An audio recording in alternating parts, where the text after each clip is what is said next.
Publishing Limited. Get ready for something special. St. Andrew Technical High School, STATS, celebrates their 65th anniversary with a fair and open day under the theme Healthy 65th, Reshaping Our Health Together. Join Cliffviews online on Thursday, April 16 from 10 a.m. to 1 p.m. We're coming to you live from the campus with energy. Explore student displays from business, science, agriculture, and technical departments, plus clubs like Key Club and 4-H. Enjoy free services like optical care, cholesterol checks, immunization, HIV testing, and more, with partners like the Minister of Health and Bellevue Hospital. It's all about community and wellness. We'll have exciting interviews with alumni.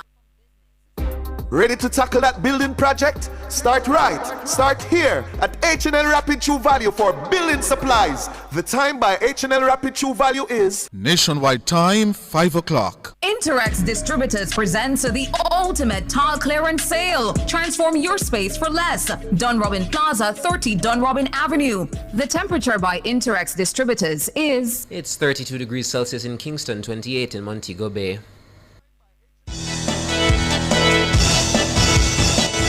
From the Nationwide News Network, comprehensive, incisive, tough. This is Nationwide at 5.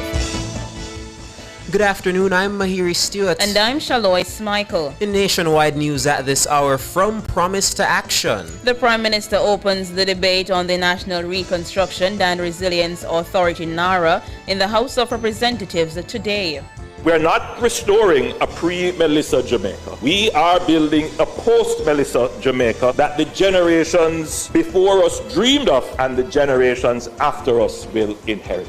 Opposition leader Mark Golding warns that a housing crisis is developing due to the failures of the government's ROOFs program. The ROOFs program is hopelessly inadequate and is being incompetently administered. AAC summons former leaders and the current CEO of the University Hospital of the West Indies to appear before the committee.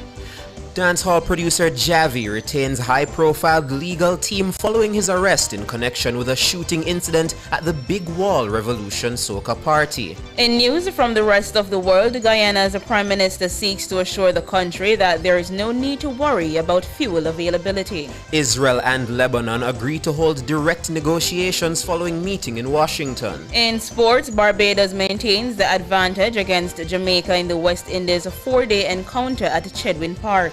And later in our broadcast, Tuesday, April 14, 2026, in our cover story at 5:35, the IMF is warning that the global economy is at risk of recession if the US-Israel war with Iran continues and high energy prices persist. Barbadian economist Jeremy Stephen and energy consultant Stephen Wedderburn will join us. In the nation's business at 6:25, the opposition PNP is calling on the Holness administration to provide full accountability for the hundreds of millions the government collected through the Support Jamaica platform. I know that diaspora groups are anxious to see an accounting for all the funds that they provided through the government portals. You'll hear more from the PNP's media briefing. Taking you around the world at 6:45, Guyana's Prime Minister Brigadier Mark Phillips is seeking to assure the country that there is no need to worry about fuel availability as gas stations are being forced to close due to fuel shortages. You'll hear more. At 7, it's the comments section. This evening we're asking, what's your reaction to high schools allowing boys to wear non-traditional hairstyles? Give us your comments by logging on to our Facebook page, Nationwide News Network, and by tweeting us at Nationwide Radio, and message us on WhatsApp at 876-285-5693. You can also leave your comments on Instagram at Nationwide 90FM. And at 8, it's Prescription for Life with Dr. Andre McDonald. All these and more as we take you home on air on your mobile Nationwide 90FM, RevoNews.ai, and on the Revo News app available on Google Play and the App Store. This Tuesday afternoon, it's Tuesday, April 14, 2026.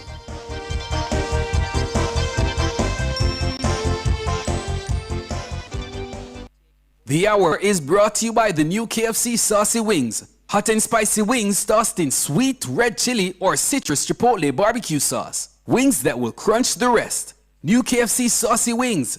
It's finger licking good. If it's news, it's got to be Nationwide 90 FM. Now to the details.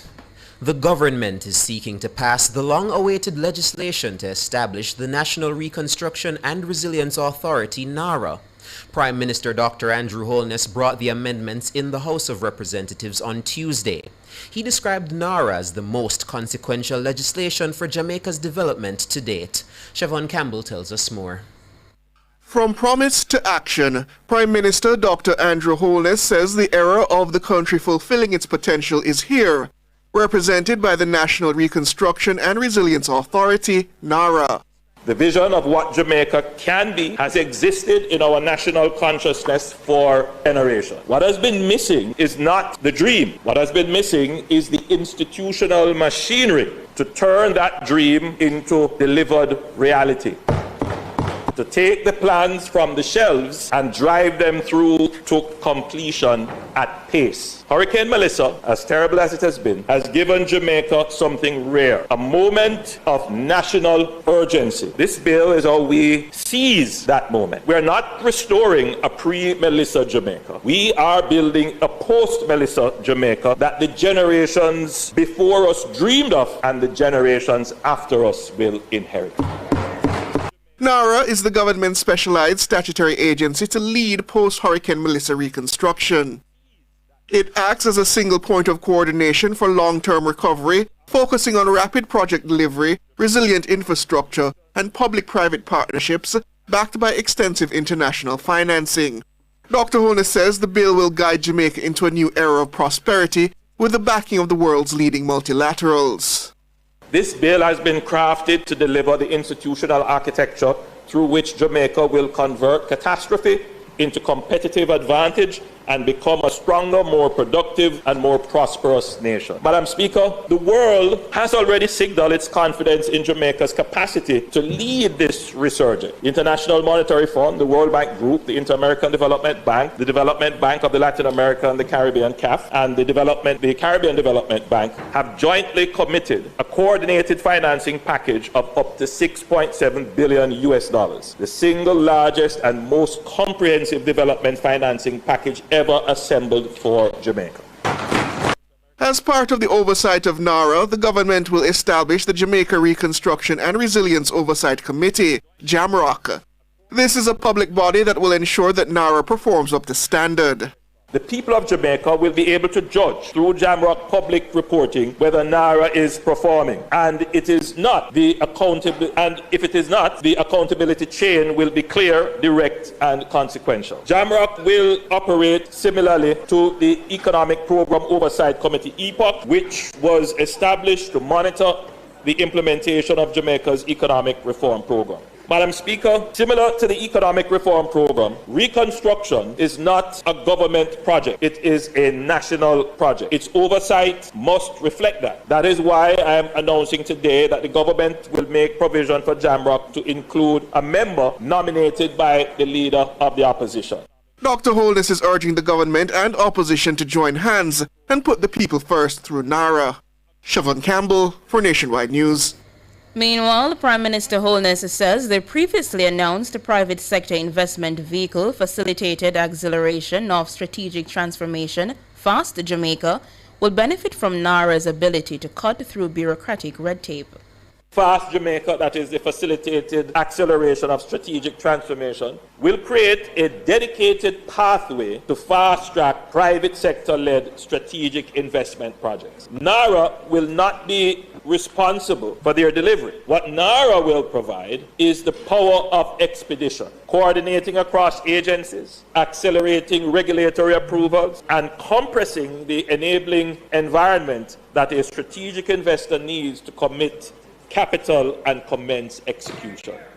Fast Jamaica will establish a dedicated pathway to fast-track strategic priority investment projects critical to Jamaica's economic transformation. It was initially announced with an investment value of $150 million US or more. However, Dr. Holness also announced on Tuesday a lowering of the floor for Fast Jamaica to give a wider access to the opportunity. Having reflected carefully on the investment landscape and the scale of capital, of private capital we will need to crowd in, we have decided to lower the FAST Jamaica investment threshold from US $150 million, which we had announced in Parliament in my budget presentation, to US $15 million. This is a deliberate decision to widen the door of resurgence. At US $15 million, a broader universe of strategic investors, local, regional, diaspora, and international investors can qualify for the FAST pathway. Imagine 100 projects at that threshold. That's $1.5 billion of private investment mobilized at speed, creating jobs, building capacity, and driving economic expansion across every region of the island. Prime Minister Dr. Andrew Holness. Opposition leader Mark Golding says the government has failed to provide adequate housing relief for Jamaicans impacted by the passage of Hurricane Melissa. He made the claim at a media briefing on Tuesday. According to Golding, a crisis is developing due to the failures of the government's restoration of owner or occupant family shelters roofs program. He's urging the government to dig deeper into its coffers and provide more meaningful relief. Mahira Stewart tells us more. Roofs provides cash grants to individuals whose homes suffered damage from Hurricane Melissa. Through the $10 billion initiative, the government provides tiered assistance at $75,000, $200,000, and $500,000, ranging from the least to most impacted Jamaicans. But opposition leader Mark Golding says the program is ineptly handled. Things were appearing to be on track for recovery. However, that time has passed and the glaring gaps in Jamaica's response to the disaster have been laid bare. The government's primary program for addressing the shelter crisis occasioned by Hurricane Melissa, the roofs program, is hopelessly inadequate and is being incompetently administered. He says the government's failure to effectively implement roofs threatens the lives and livelihoods of many Jamaicans. We have heard from the MPs the horror stories of those who were promised and have not received any support or the support that they were promised. The difficulties of access, the lack of comprehensive coverage of people who are in desperate need of help. Tens of thousands of Jamaican families are living in a post-Melissa environment where they lack habitable shelter in which they can rebuild their lives. This is a deplorable situation which ought to be the focus and priority of the government at this time. Golding pointed to the nearly $7 billion pledged by various multilaterals to assist Jamaica following the passage of the hurricane. According to him, barely a fraction of those funds is being used to address the immediate needs of those who need it. The $10 billion under the roof program, less than a third of 1% of GDP, less than 10% of the immediately available resources that Jamaica could draw down under its disaster risk financing framework, is hopelessly inadequate to meet the challenges presented by Hurricane Melissa to the housing stock of the country, especially in the worst affected parishes. This situation has to be resolved. He's calling on the government to reopen the roofs program and provide a larger sum to better meet the needs of those suffering. The PNP president was flanked by several opposition MPs who served the constituents of Western Jamaica who shared similar concerns. Mahiri Stewart for Nationwide News. Meanwhile, the opposition leader is demanding a full account of the hundreds of millions the government collected through the Support Jamaica platform. He made the comment as the PNP released the numbers for its Melissa relief efforts. Khaleesa Wright has that story. Support Jamaica portal was launched to mobilize support, channel relief and coordinate recovery efforts in the aftermath of Category 5 Hurricane Melissa. The government says funds raised through the portal will be directed towards the purchase of building materials to assist in rebuilding the homes of Jamaicans impacted by Hurricane Melissa. But Mark Golding says to date, the government has failed to be transparent on the issue. There has been no proper accounting for any of those resources. In fact, what we have seen is fundraising events. I can think of one in Florida where funds were routed through a U.S. NGO with which a minister of government has an association. I can't see how that was an appropriate way for handling hurricane relief, where the government of Jamaica is part of the promotion of the event to raise funds. His comment comes after the PMP released data regarding its own Melissa relief expenditure. According to the PMP, it had received $3.9 million in donations to its Hurricane Melissa Relief Fund up to March 31 this year. It says to date it has spent $4.6 million to cover cash donations to needy Jamaicans. The party says 75% or $3.4 million of the funds collected have been used to purchase food packages. 21% of the funds were allocated under a section labeled transportation. That's just shy of $1 million. The PMP says nearly $26,000 were provided by the Jamaica Sunshine Foundation for the party's Adopt a Family program in eastern Westmoreland. It says all those funds were directed to housing support for specific donor instructions. The party says as at March 31, 2,500 food packages have been distributed, along with 3,000 cases of water and juice. Goldin says as Prime Minister Dr. Andrew Holness is seeking to secure additional support from the diaspora during a trip to the United States, they should demand he provide an account of the funding. And I hear the Prime Minister is up in New York to beg more resources from the diaspora. I hope that they, whoever is there, will demand of them, of the government, of him, a fulsome accounting for everything that has been received so far and how those funds have been utilized. Khalees, you're right for Nationwide News. You're listening to Nationwide News at 5. More news after these.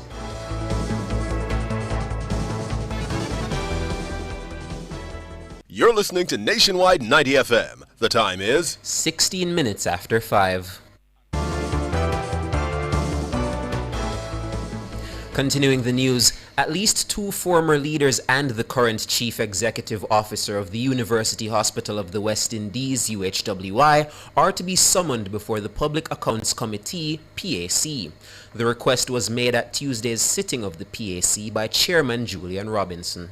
Members, from the first meeting that we had 2 weeks ago, it is apparent to me that the current management of the University Hospital is not in a position to answer many of the questions that we have related to the operations of the University Hospital. I'm seeking the committee's agreement for us to summon the current CEO of the hospital, who is on leave, Mr. Mitchell, the previous CEO, Mr. Allen, I believe his name is, and the former chairman of the board, Mr. Chai Chow.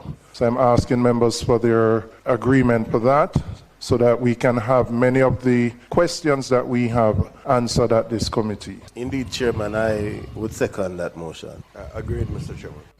Julian Robinson, PAC Chairman. Kevin Allen was appointed as the UHWI's CEO in November 2015. He was replaced by Fitzgerald Mitchell in June 2024. Former board chairman Wayne Chai Chung resigned in December 2023 after only serving 1 year in the post. The men are being summoned to answer questions relating to financial irregularities found at the UHWI by the Auditor General. In the AG's report, 4 companies were found to have improperly used the institution's tax-exempt status to avoid customs duties. They are Supreme Laundry Services, Willman Sales, Scientific Medical Services, and Jack Den Limited. It resulted in tax revenue losses to the government amounting to $23 million. It's unclear how long the practice had been taking place. Dancehall producer Javi has retained the King's Counsel Peter Champagny following his arrest on Sunday in connection with a shooting incident at the Big Wall Revolution Soca Party in St. Andrew. Javi is the music producer of dancehall artist 450. The legal team also includes attorneys at law Saeed Bernard and Richard Lynch. Javi, whose given name is Javel Morrison, was reportedly among a group of men who allegedly attacked podcaster Jay Frey as he was leaving the restroom at the event. According to the police, the physical altercation developed around 9:30 p.m. They report that it escalated and gunshots were traded. When the shooting subsided, 2 men were found suffering from gunshot wounds. Another bystander was also shot and injured. The injured patrons were taken to hospital. Jave was taken to the Halfway Tree police station on Sunday night. Up to news time, he remained in custody. The Office of the Director of Public Prosecutions, ODPP, is seeking expanded powers to directly place minors in the child diversion program. The proposal was put forward by Assistant DPP Dwayne Green as part of broader recommendations to strengthen the Child Diversion Act. When the matter comes before the court, prosecutors have to make a recommendation to the judge for the matter to go to child diversion. Now we find that a bit of an issue dealing certainly with the decision to prosecute. If all the prosecutor can do is to make a recommendation to the court, but it means that the court doesn't have to listen to the prosecutor's recommendation. The court can say, well, I disagree. The matter should not go to diversion, let's go to trial. But then it is the very same prosecutor who held the view that the matter should be diverted who will have to try the case. I believe that the prosecutor should have the option to refer a matter directly to child diversion. The proposal was submitted before a joint select committee of Parliament reviewing the act last week. As it stands now, only the courts and police have the power to send minors to child diversion. Green is also recommending that the provision, which allows minors to accept responsibility for a crime through a guilty plea in order to access child diversion, be removed.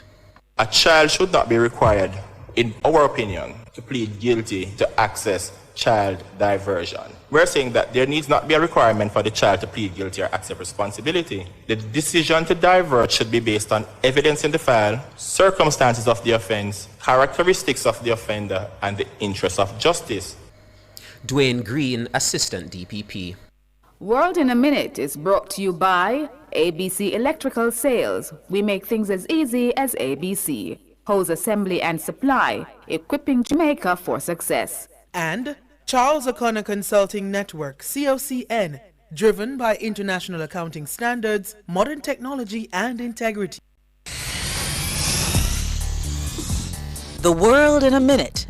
Guyana's Prime Minister, Brigadier Mark Phillips, is seeking to assure the country that there is no need to worry about fuel availability. It follows reports that gas stations across Guyana are being forced to close due to fuel shortages. Reports are that long lines were seen across the stations, with some outlets temporarily shutting down after running out of gasoline and diesel.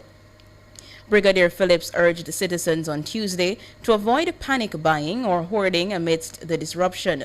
He says sufficient fuel supplies are entering the system and the temporary disruption is being resolved. The government has confirmed that one major oil company faced a setback in the arrival of its shipment. Importers have assured the government that supply levels will stabilize quickly. Several shipments arrived early on Monday, with more set to come throughout the week.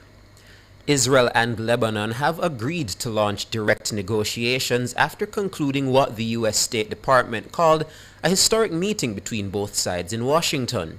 Israel's ambassador to the U.S. said Tuesday's talks showed the three countries are on the same side of the equation. Trump says talks with Iran may resume over the next 2 days after negotiators in Pakistan failed to reach a deal on the weekend. Meanwhile, the U.S. has announced it won't renew its temporary easing of Iran oil sanctions due to expire later this week. It says the decision was taken in order to put maximum pressure on Iran. World in a Minute was brought to you by ABC Electrical Sales. We make things as easy as ABC. Hose assembly and supply, equipping Jamaica for success. And Charles O'Connor Consulting Network, COCN, driven by international accounting standards, modern technology and integrity.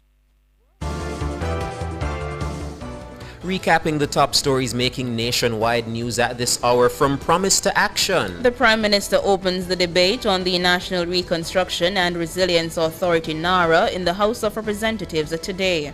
We're not restoring a pre-Melissa Jamaica. We are building a post-Melissa Jamaica that the generations before us dreamed of and the generations after us will inherit.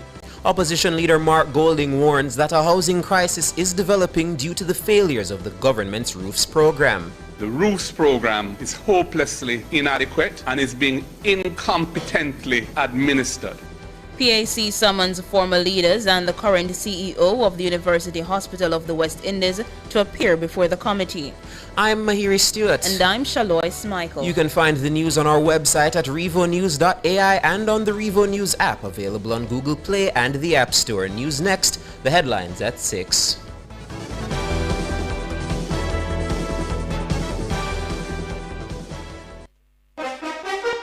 Get ready for something special. St. Andrew Technical High School, STATS, celebrates their 65th anniversary with a fair and open day under the theme Healthy 65th, Reshaping Our Health Together. Join CliffViews Online on Thursday, April 16 from 10 a.m. to 1 p.m. We're coming to you live from the campus with energy. Explore student displays from business, science, agriculture, and technical departments, plus clubs like Key Club and 4-H. Enjoy free services like optical care, cholesterol checks, immunization, HIV testing, and more, with partners like the Minister of Health and Bellevue Hospital. It's all about community and wellness. We'll have exciting interviews with alumni, students, and leaders, plus highlights of 65 years of excellence. You don't want to miss this major milestone. Catch it live on CliffViews Online, Thursday, April 16 from 10 a.m. to 1 p.m. It's STAT's 65th anniversary. Also tune in to this broadcast on our YouTube channel at Nationwide 90 FM Live. All this and more only on Nationwide 90 FM, the new revolution in media. This broadcast is brought to you by St. Andrew Technical High School. Sports at 5 is brought to you by Total Tools. Total Tools, every tool, every trade.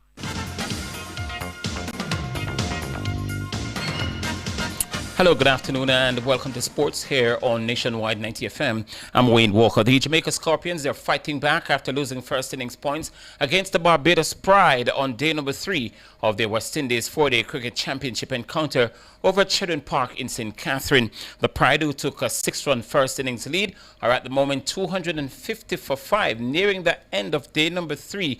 That's an overall lead of 256. Kevin Wickham is not out on 79, and with him is Shamar Springer on 35. The Scorpions were dismissed before lunch on day 3 for 342, and this after adding 67 runs for their last 4 wickets. Carlos Brown was a top scorer from day number 2. He made 61. Romain Morris, the wicket keeper, he made 42. Pete Salmon 45, and O'Dane Smith 49 against Jamed Warrican, who bagged the 5 for 71.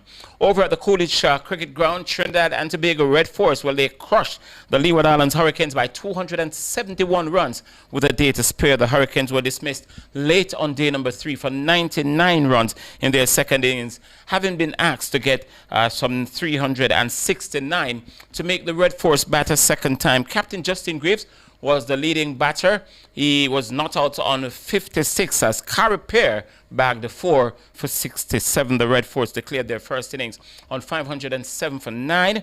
This on the back of a masterful unbeaten double century, 203 from the West Indies player Amit Jangu.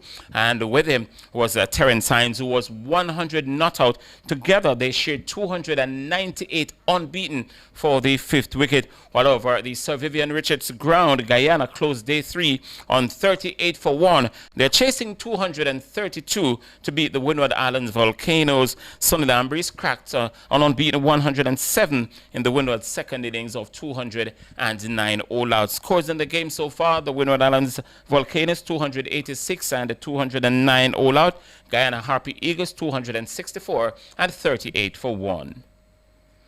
Faisal Mirza, spokesman for the Jamaica Kingsmen, says the ownership group is in constant dialogue with high-profile T20 players from around the world as they look to finalize a squad for the upcoming Caribbean Premier League, which bowls off on August 15. The Kingsmen will replace the Jamaica Talawas, who moved to Antigua 2 seasons ago. Look, we're looking to get the most sort of relevant as well as strong position skilled players from across the world. Obviously, having the benefit of having a PSL franchise in the Hyderabad Kingsmen, we have insights into who the international potential targets can be, who potential Pakistan-based or other international in-form and available players could be during that time that we have our CPL calendar. So it's going to hopefully be a good mixed bag. as Faisal Mirza has got more to say, but that to come in our next sportscast. Football now. Defending champions Paris Saint-Germain from France, of course, on the Spanish outfit Atletico Madrid. They're through to the semi-finals of the European Champions League following second leg quarter-final games on Tuesday. French star and reigning Ballon d'Or winner, that's Ousmane Dembélé, he scored a pair of goals for the Parisians to give them a real position of dominance against the Liverpool team at Anfield, and the Parisians advanced by 4-0 on aggregate. Kvaratskhelia in the middle. It's Dembele onto his left. Oh, what a goal! Ousmane Dembele surely sends the European champions into the semi-final. Paris Saint-Germain, a goal to the good on the night. 3-0 on aggregate. So the Parisians are through 4-0 on aggregate after winning 2-0. Now, Atletico Madrid, they were beaten 2-1 by Barcelona at the Metropolitano in Madrid, but they advanced 3-2 on aggregate. Goals from Lamine Yamal and Ferran Torres threatened a comeback before the Nigerian superstar Ademola Lookman's intervention. Here's Longley, will come under some pressure tonight. Nearly gave it away, does give away, and Yamal is in behind. Yamal! Barca get the first, and the comeback is on. And inside of 4 minutes, into Torres who turns. Ferran Torres! Barcelona back level. Llorente's in behind. He didn't go early. Does eventually find Lookman! Atleti right back on top. And the last two semi-final spots will be filled on Wednesday when Arsenal take a 1-0 lead against Sporting Lisbon to the Emirates in London. And Bayern Munich will go back to Bavaria with a 2-1 lead over the record 15-time champions Real Madrid. And that game to be played at the Allianz in Munich. Finally, sports at this time. Former champions Mount Pleasant's Academy could confirm their place in the playoff of the Rare Nephew Jamaica Premier League on Wednesday when match day 34 games are contested. The St. Anne-based unit, well, they're second in the standings at the minute. They've got 60 points. That's 5 off leaders Montego Bay United, and will look to secure their spot if they beat Harbourview in their 7 o'clock clash over at Draxall, and results elsewhere go their way. Mobay, who are already into the playoffs, will continue their journey to become regular season champions when they clash with Arnett Gardens in another 7 o'clock kickoff at the Tony Spalding Complex. In other games, third place Racing will square off with Dunby Holden in a St. Catherine derby at the Dunby Holden Complex at 3:30. Fourth place Portmore United will battle the champions Cavalier over at Ferdinand Park, also at 3:30. Chapelton Maroons will be at St. Elizabeth Technical to face Treasure Beach. Waterhouse and Tivoli will meet at Jerusalem at 7, while Spanish Town Police will battle Molynes United at Royal Lakes in another 3:30 kickoff. And that will do it for sports at this time. We're going to be back at 6:05 with your major sportscast. Aldrich Swiby will be your presenter.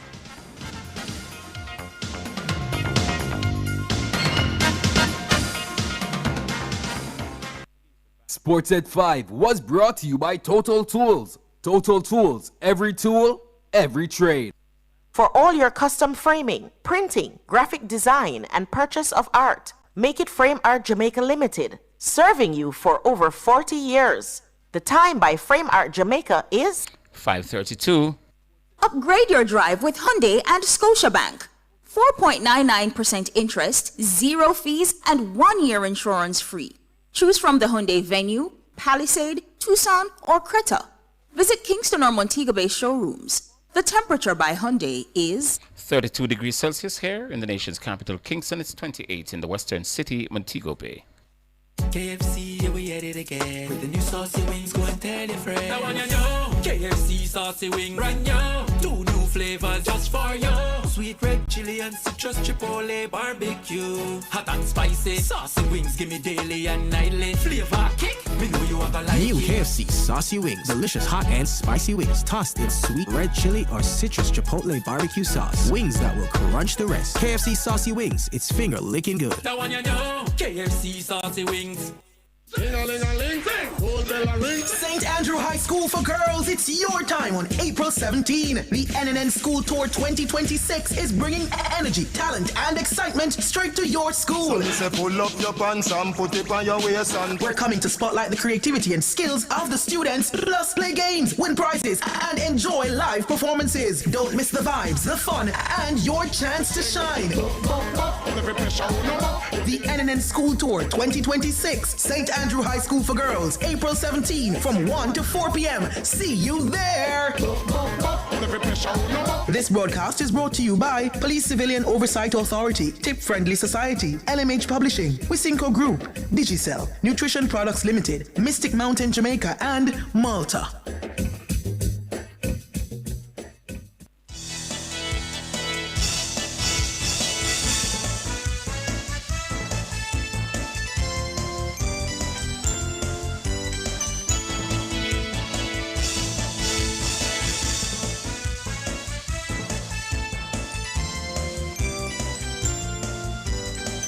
Good afternoon. Thank you so very much for sticking and staying with us right here inside Nationwide at 5. It's Must Listen Radio, yeah?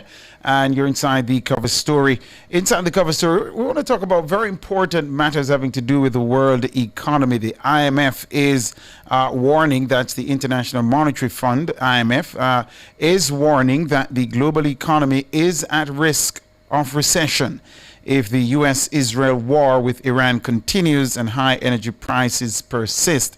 That's the warning coming from the IMF. Now, in its World Economic Outlook for April 2026, the IMF says that in a worst-case scenario where oil, gas, and food prices spike and remain high this year and the next, the global growth could fall below 2% this year.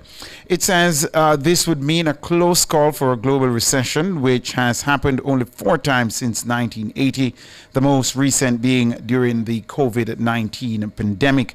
Pierre-Olivier Gorincha is a chief economist at the IMF. We're looking to lift up our global growth forecast. A war in the Middle East has halted this momentum. The closing of the Strait of Hormuz and serious damage to critical energy facilities in the Middle East raise the prospect of a major energy crisis should a durable solution not be found soon. Oil and gas prices have increased sharply, and so have the prices of diesel and jet fuel, fertilizer, aluminum, and helium. Now, the IMF has outlined that the overall impact will depend on 3 different global growth outlook scenarios. In the first scenario, Gorincha says the IMF is forecasting a 19% rise in energy prices if the crisis lasts only for a relatively short time. He says in an adverse scenario, growth could drop to below 2%. The IMF's chief economist warns that in the worst-case scenario, the global economy is at risk of recession.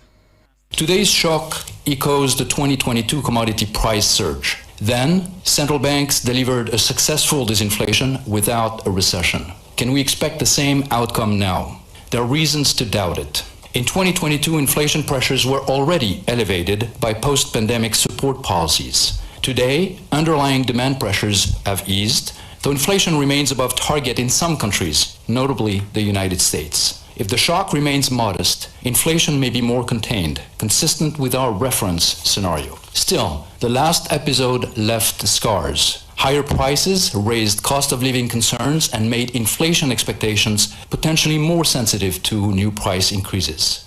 The voice there of Pierre-Olivier Gorincha. He's the chief economist at the IMF. Now, in the meantime, he says, among other things, central banks should take a wait-and-see approach amid the unfolding global energy crisis.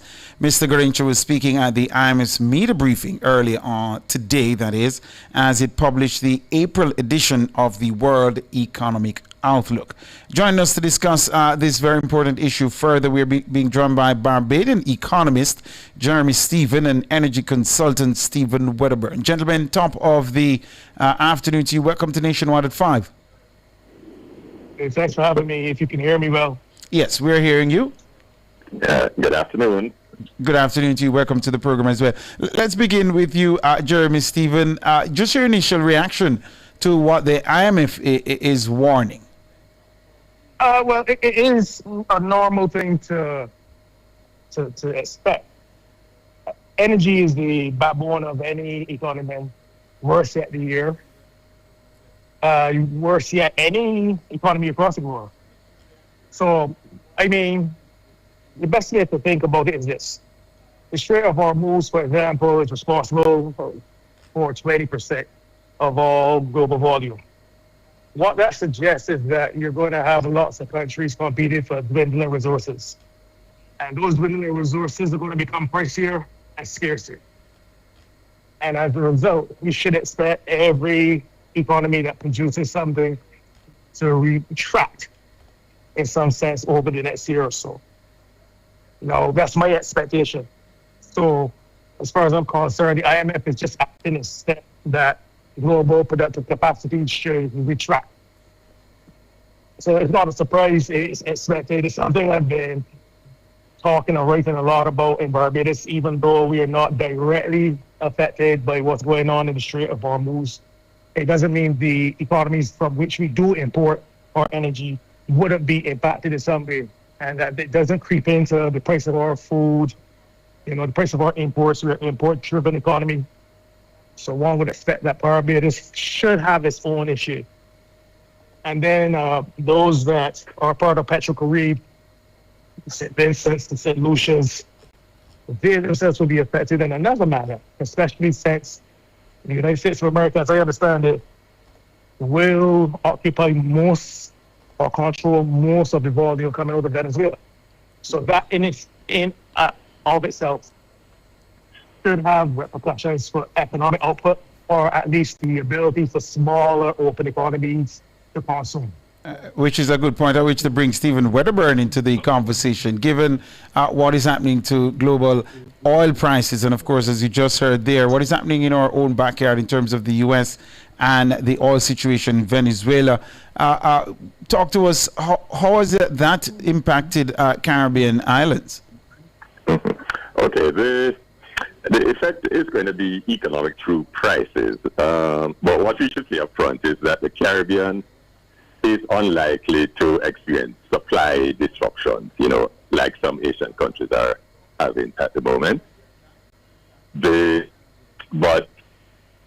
oil is fungible. The oil that we use could be presumably put on a ship and sent to those countries in Asia that are desperate for it. So the price pressures actually do affect us because, the suppliers that supply us, they will be receiving increased inquiries from, other countries, and which has the effect of bidding up the price. But what I'm saying is that from a supply perspective, though, we are not likely to be exposed to physical shortages. Jeremy mentioned that about 30% of the world's oil comes through the Hormuz Strait, but about 40% of the world's oil comes from the Americas and where we are. So, we are in a region of plentiful supply. And if I could bring you back into the conversation, Jeremy, the IMF says the worst case scenario is that there is a recession for a country like Jamaica that is looking to recover from the devastating impact of a Category 5 hurricane. What are the implications for those efforts if the worst case scenario plays out? Well, I mean, it's not a case of if the worst case scenario plays out. It definitely will. It is playing out as we see. Most of these shipments that are somewhat being priced in right now haven't even arrived to their destinations just yet across the world. So the Chinas of the world, they're going to start feeding in fully into the manufacturing process. The price changes in about a few months or so. And the rest of the world will follow in that effect. So it's going to actually contract consumption in a lot of the countries like the G7s and G8s, with the exception of North America and Canada, okay? I admit that much. But nonetheless, it feeds through, it makes things slightly more expensive.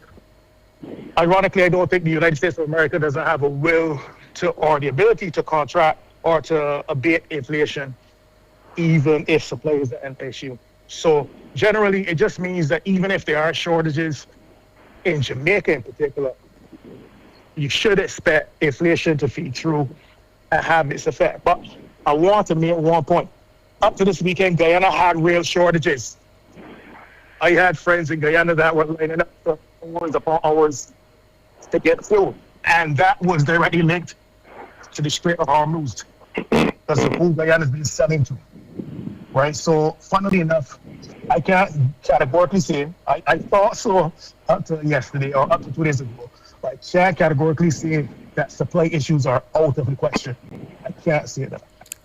Stephen Wedderburn, we're up on a break, but when we come back, I'd love for you to respond to that. If you could give us some additional information on that in terms of the shortage in Guyana. But we're up on our first break inside the cover story right here on Nationwide at 5. We're talking about the IMF suggesting that the world might see a recession. Soon come.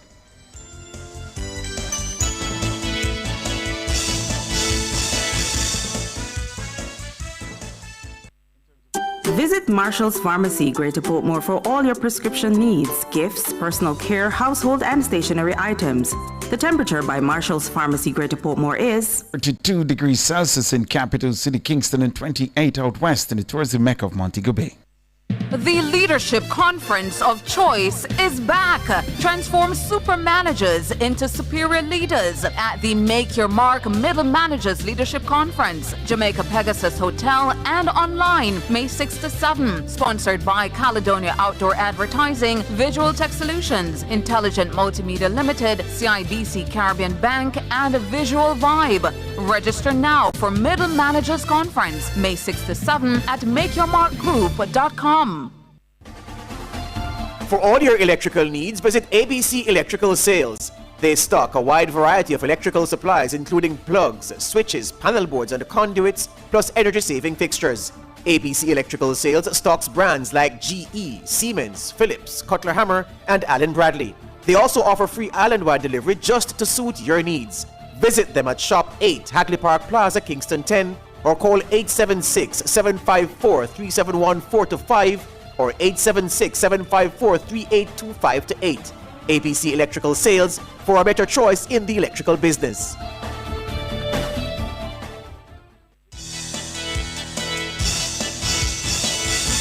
Welcome back. Thank you so much for sticking and staying with us right here inside the cover story inside Nationwide at 5. Now, the IMF is warning that the global economy is at risk of recession, and this is largely because of the US-Israel war with Iran and that war continuing, and the fact that high energy prices persist as a result of that conflict.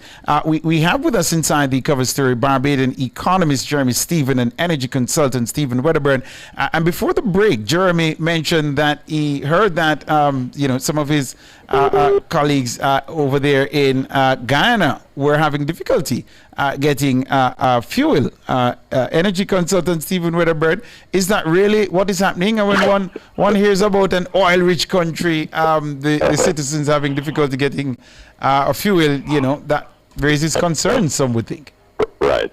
Well, and I can understand that. I actually wasn't aware of the situation in Guyana, but what you should have realized, although they are an oil producer, none of their oil actually goes into Guyana. It doesn't touch Guyanese land. It is extracted offshore. Hello, are you still there, Mr. Wedderburn? It seems we've lost Mr. Wedderburn. Jeremy, Steve, are you there? I'm here. Yeah, Jeremy, if you could give us a bit more detail on that. I hear Stephen saying he wasn't aware of it. They're experiencing shortages in Ghana. That was a big issue, and it was heavily politicized. Even the president came out and guaranteed that there was a shipment that was coming in. I think it's today. So the gas stations in the country should be replenished at least by Wednesday. But yeah, all over the weekend, you had cars backed up for hours. We're talking like cars that ran out of gas all over Georgetown. And it was directly linked to the Strait of Hormuz. So that's why when I heard Stephen saying this, I said, well, hey, maybe that new type of thing into Jamaica. But these things are very real, and it can affect shortages. It can lead to shortages simply based on the fact that people are going to try to find supply wherever, and they're going to push up prices so they can lock in supply. So I don't know if that's going to directly affect Jamaica, for example, but it happened to. So who knows? I think we have Stephen Wedderburn back with us. Stephen Wedderburn, are you there? Yes, I'm here. All right, sorry about that. I'm not sure if you heard Jeremy's additional comments on it, on the issue unfolding in Guyana with the shortage of petrol. Okay. Yeah, I heard just the last part of it, but what I would add, from a Jamaican perspective, you know, we have a bit of flexibility that Guyana wouldn't have, in that, you know, we have the ability to take our oil either in the form of crude oil or finished petroleum. Guyana only has the option of taking it in finished petroleum. Although they are an oil producer, they do not have refining capacity. And so, you know, all the oil that they actually use in the country is imported oil. Hence the conversations they're having with Trinidad and Tobago. Right. That's correct. But as I say, we have some flexibility, which puts us in a slightly better position. I mean, there will be some pressures, but I think we have, you know, that flexibility.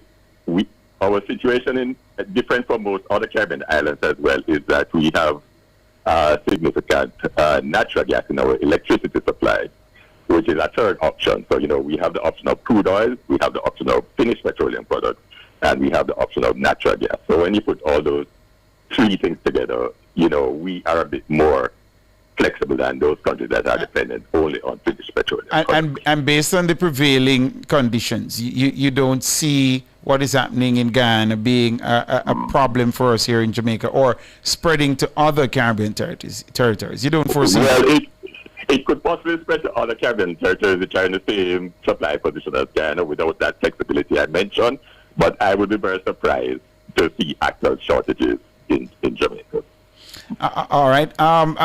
If we can bring you back into the conversation, Jeremy, I had asked you about the difficulty that a country like Jamaica may face, given what the IMF is projecting, that the global economy is at risk, and we're trying to recover from Melissa. I'd love if you could give us a bit more direct remarks concerning Jamaica. Are there any concerns that Jamaicans should have in terms of oil recovery efforts, given what the IMF is projecting we're perilously close to? The effects again will come through your imports. That's really and truly where you might feel it most. Again, I am not in any position to speak to the energy industry in Jamaica, or if supply external otherwise will be abated or in any fashion. However, what I do know is that Jamaica also has effects where it pertains to remittances. So you might get a fall off in remittances if where Jamaicans are in diaspora are not able to remit as much as before, because the economies are slowing down in those regions, for example. So the United States is one that comes to mind. Definitely the UK, growth was halved over there. And a large measure, not the largest, but a large measure of your remittance comes from the UK. So one should expect that there's going to be some form of fall off there. Then also inflation could very well be pushed into your country just based on where America's going right now. On the tariff situation, the feed flow, effects of the tariffs, that's products coming out of China that don't come directly to Jamaica but through the US. Those might get worse depending on where the Trump regime goes. So, and then you've got also natural shortages attributed to Hurricane Melissa. You can't really dispute that otherwise. Right. So it's going to be felt throughout the region. It's going to be felt in Jamaica. I do know, for example, I'll say this as a side note, Barbados depends on that refined fuel coming out of Jamaica. Ever so often, our country buys fuel out of Jamaica. And if it is that we have to compete with others that are facing shortages for Jamaican crude oil and refined oil, then I don't know what that means for the rest of us, if you see it. In terms of the fiscal strategies that Caribbean governments could consider right now to cushion potential shocks, Stephen, what would be some of the things you would recommend? It just depends if you're running fiscal deficits. I know both of you are Stephen. I meant Jeremy Stephen. Pardon me. I figured that's what you meant, but so it all depends on if countries were running balanced fiscal budgets, right? Before all this, but no, Jamaica had the double whammy, of course, of hurricane, and for the most part, although critiques across the CARICOM differ immensely on how Jamaica has managed their fiscal budgets, for the most part, it has been stable-ish. So you may be able to provide some months of cover, just like what Barbados is trying to do right now, locking in future contracts for oil. So we're trying to be at least 100, not 100, sorry, in Barbadian dollar terms. We're trying to be like $20 to $30 under the world price average for light crude and heavier crudes. So governments are trying at least to embark on a little more fiscal expenditure, protecting welfare. But the problem is that if this stretches into a year or two, I don't think there's any country, with the exception of probably, if you can call them countries, Bermuda and Cayman, and to a lesser extent, maybe the Virgin Islands, that can hold on somewhat. Yeah. Let me bring Stephen Wedderburn back into the conversation here. A similar question to you, but from the energy side of things. It might be a little bit more difficult, but what could regional governments do to reduce the vulnerability to these global energy shocks? Is there anything at all that they can do? Well, one strategy, which is not a short term, but which is a strategy Jamaica has been implementing, is to diversify the energy supply, and particularly in electricity. There has been some success. So for instance, although natural gas is related to oil, the price has not been moving in the same way as oil prices. So I actually found a little bit of good news in all the turbulence that is happening around us. The price of natural gas, the benchmark price, what they call the Henry Hub price, has fallen significantly by about 50% since the start of this year. So what that means is that because the majority of our electricity today in Jamaica is produced from natural gas, and there's another 13%, about 60% from natural gas, about 13% from renewables, there's actually about 75% of our electricity which is not seeing the oil price increase, that you're seeing in the oil. So why are the prices still so high?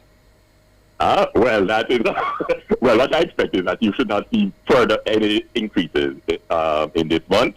The fact that their prices are still high is, a question, but you'd have to bring JPS into the picture.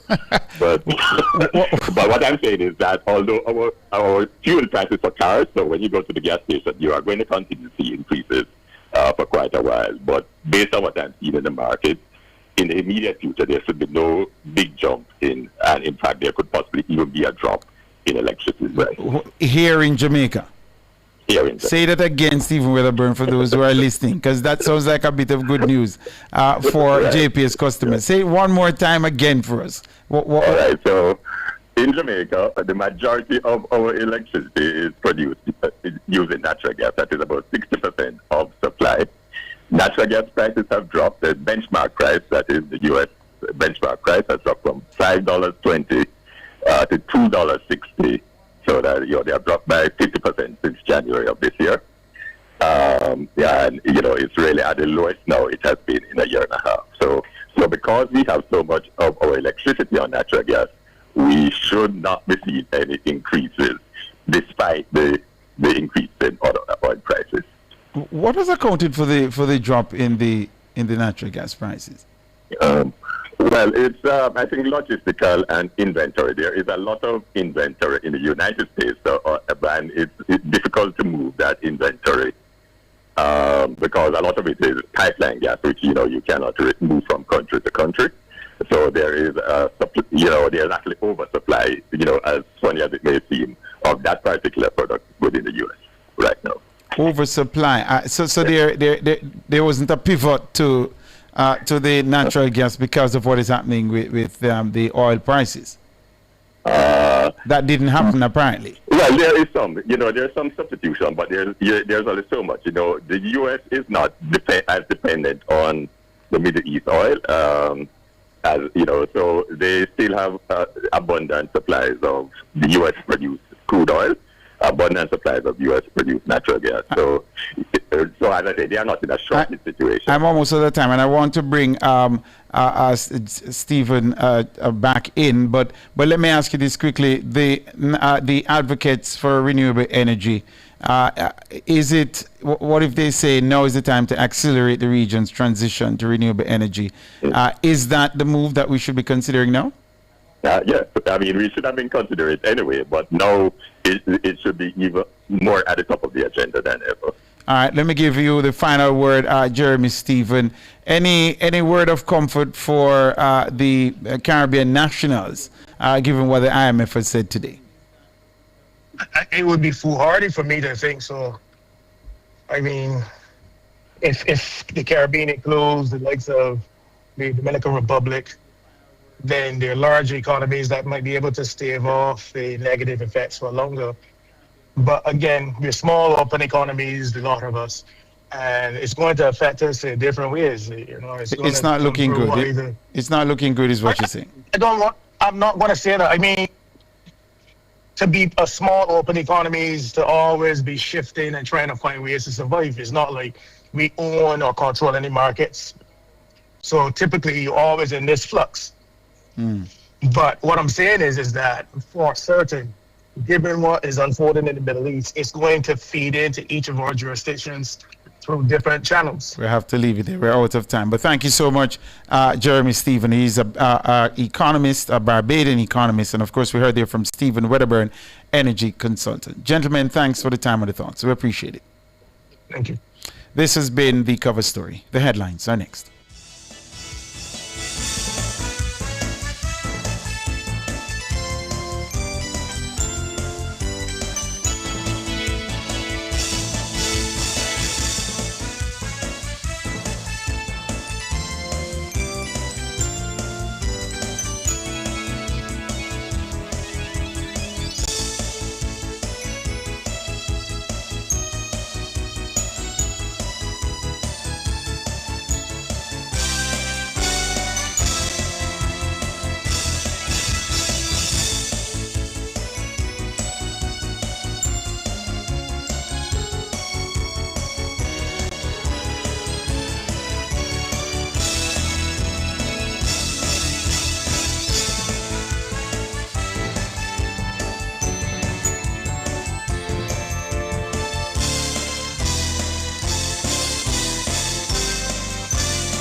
The hour was brought to you by the new KFC Saucy Wings. Hot and spicy wings tossed in sweet red chili or citrus chipotle barbecue sauce. Wings that will crunch the rest. New KFC Saucy Wings.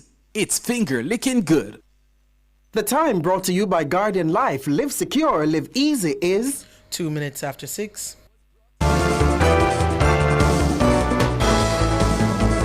Nationwide headlines at 6. Good evening. With the headlines at 6, I'm Norige Banton.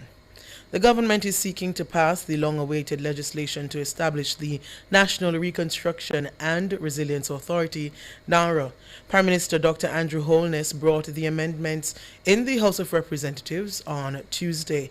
He described NARA as the most consequential legislation for Jamaica's development to date.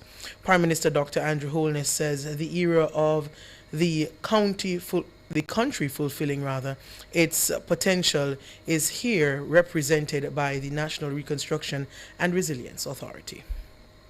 The vision of what Jamaica can be has existed in our national consciousness for generations. What has been missing is not the dream. What has been missing is the institutional machinery to turn that dream into delivered reality.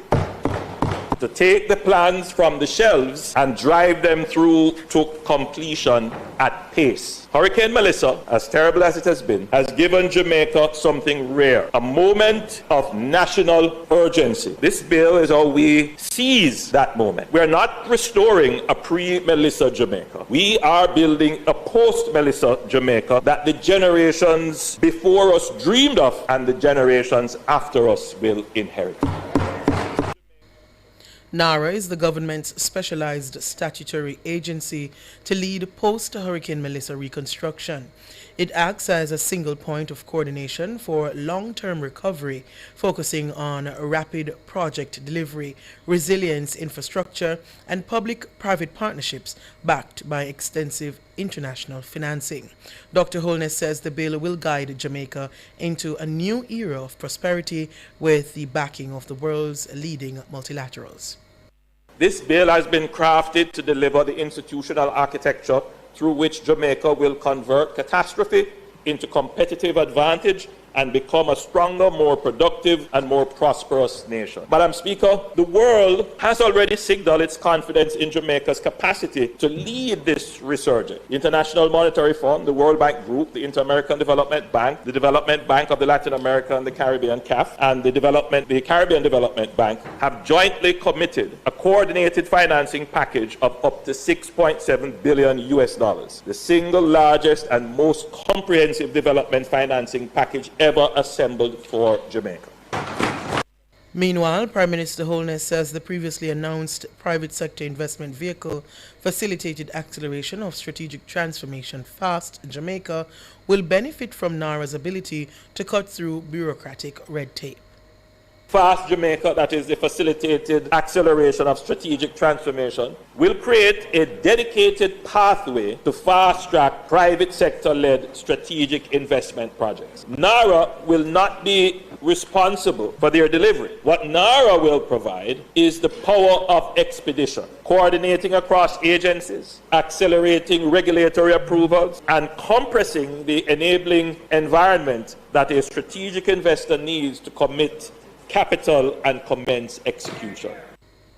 FAST Jamaica will establish a dedicated pathway to fast-track strategic priority investment projects critical to Jamaica's economic transformation.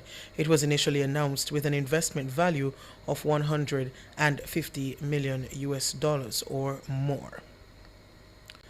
Opposition leader Mark Golding says the government has failed to provide adequate housing relief for Jamaicans impacted by the passage of Hurricane Melissa. He made the claim at a media briefing on Tuesday. According to Mr. Golding, a crisis is developing due to the failures of the government's restoration of owner or occupant family shelters roofs program.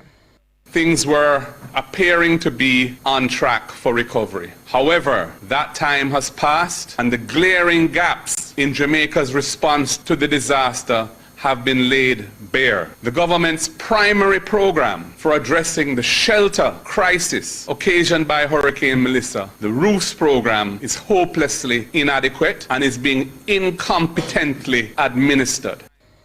He says the government's failure to effectively implement roofs threatens the lives and livelihoods of many Jamaicans. Those were the headlines at 6. I'm Nora Gay Banton. Sport is next.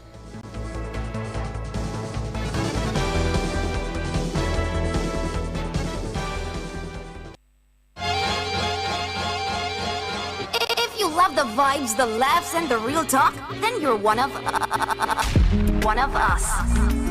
Don't just listen, belong. Join the nationwide 90 FM Family Club on Patreon.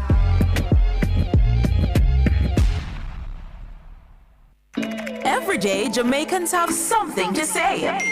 In the group chats, on social media, in the streets, there's a place where it all comes together. The comment section.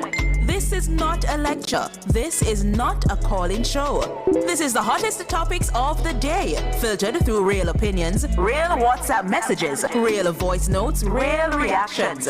You agree, disagree, sound off, text it, voice note it, debate it.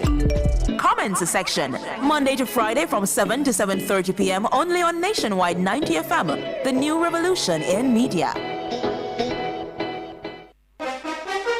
Get ready ready for something special. St. Andrew Technical High School, STATS, celebrates their 65th anniversary with a fair and open day under the theme Healthy 65th, Reshaping Our Health Together.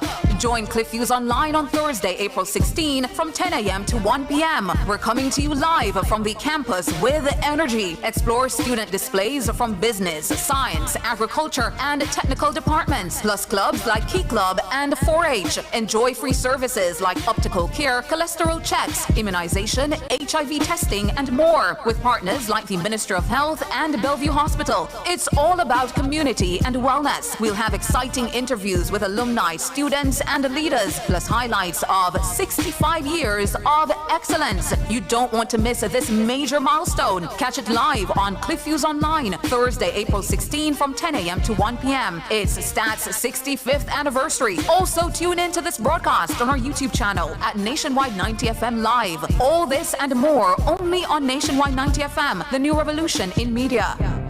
This broadcast is brought to you by St. Andrew Technical High School. Do you have a consumer-related issue? Want to learn more about matters concerning you as a consumer?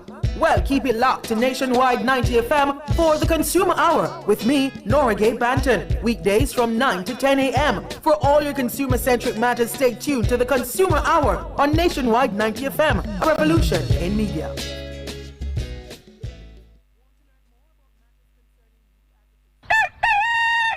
Wake up, Jamaica. It's another glorious day on Nationwide this morning.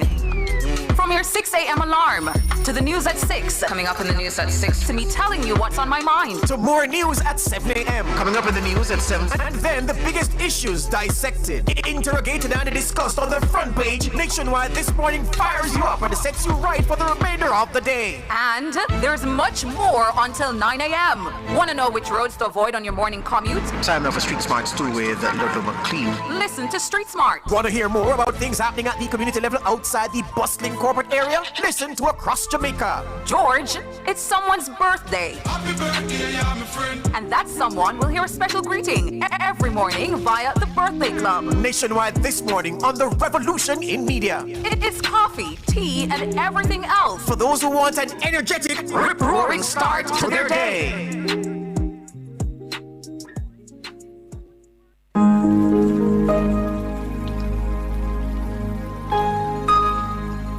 Hi there.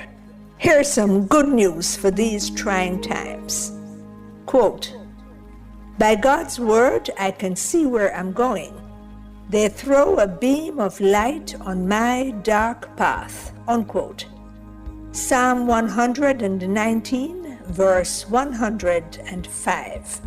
Listen for God's word weekdays at 5:45 a.m. and 12:55 p.m. through Oasis. Stop by for a refreshing drink and share a God perspective for the day. Oasis. Weekdays 5:45 a.m. and 12:55 p.m. right here on Nationwide, a revolution in media. The rebroadcast of the Oasis can be heard weekdays at 5:45 a.m.